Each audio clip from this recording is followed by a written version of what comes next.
John Wilner just came out with some crazy breaking news coming right before the 4th of July.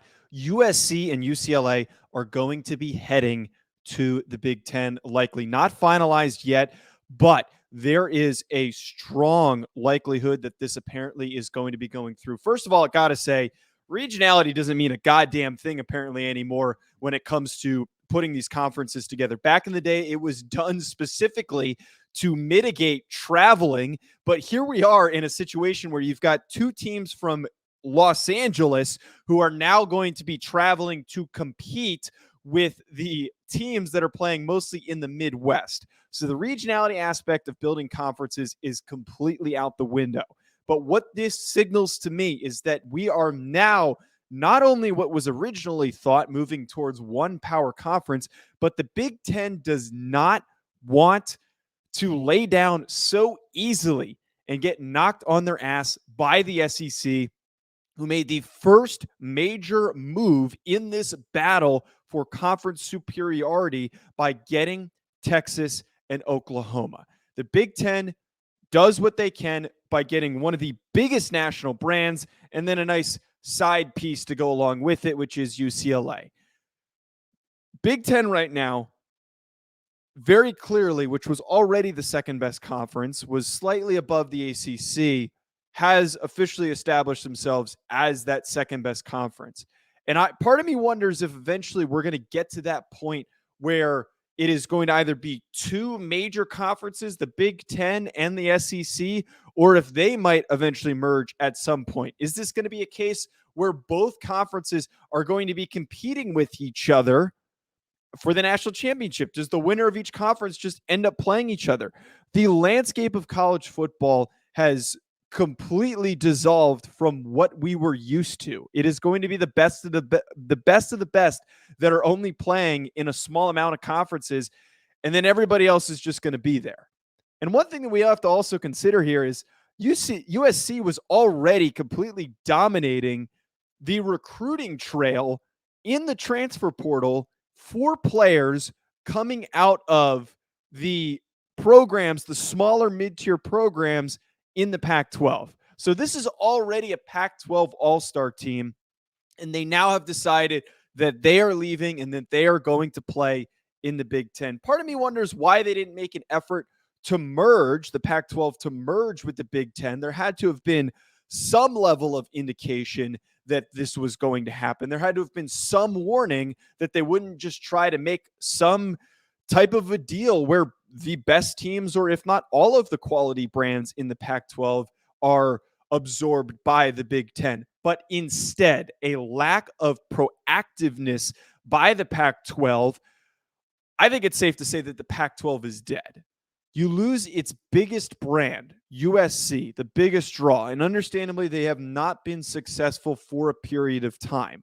They are going to be very successful over the next 5 years after what we saw Lincoln Riley do since taking over and in their current dominance in recruiting, especially in the transfer portal. That brand alone immediately kills the Pac-12's prowess. Or I guess, are they the Pac-10 now that they don't have enough teams? Regardless, Oregon and Utah are not enough to carry this conference. And I would not be shocked if both of those programs are not making an effort to relocate elsewhere. Get as far away as possible. Find a ship that is not sinking. Who the hell is the Pac-12 even going to get to replace these teams? San Diego State? Is that who the best that they're going to be able to attract? The options for the Pac-12 are very, very limited. And again, I would not be shocked if we see Oregon or Utah end up leaving to eventually go to another conference. Maybe it is the Big Ten as well. One thing, though, that I was considering with this is who had the better move out of the SEC and the Big Ten. I still have to give the nod to the SEC. If they had only gotten Texas and maybe Oklahoma State instead of Oklahoma, I would argue that it is the Pac-12 because USC's branding and having the locational dominance of being the best team and the biggest brand on all of the West Coast, that enough would push them over Texas. But because they got Texas and Oklahoma, That move alone, both of the top two brands in the Big 12 now joining the SEC, that makes this move bigger.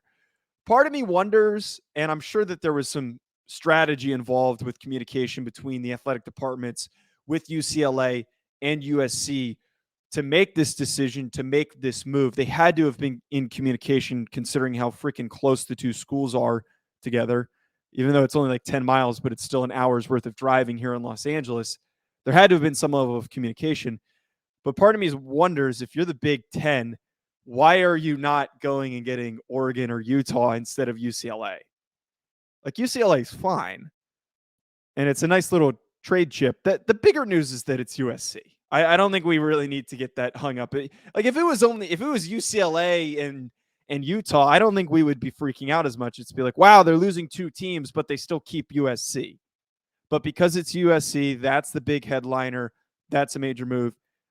I also, last piece to this before I wrap up, I would not be shocked if ultimately the the Big Ten is not done trying to recruit other big programs from across the country, other big brands. So I would not be surprised if they don't try to make a run at Oregon or Utah. I also would not be shocked if they don't try to make a run at Notre Dame, which great timing for me to be wearing this shirt. Notre Dame notoriously refuses to join a conference, but man, they are out of options here. They really want to join the ACC. Clemson's probably going to join the SEC at some point. But Notre Dame, I think, might be one of the next chips to fall. Either that, Oregon or Utah. Not really any remaining teams left in the Big 12 that are of note that I think are still sticking around. But those are my thoughts on this. Be sure to hit that subscribe button and also hit a like if you enjoy my thoughts. Leave a comment if you disagree, agree, whatever it might be. Feel free to share your thoughts.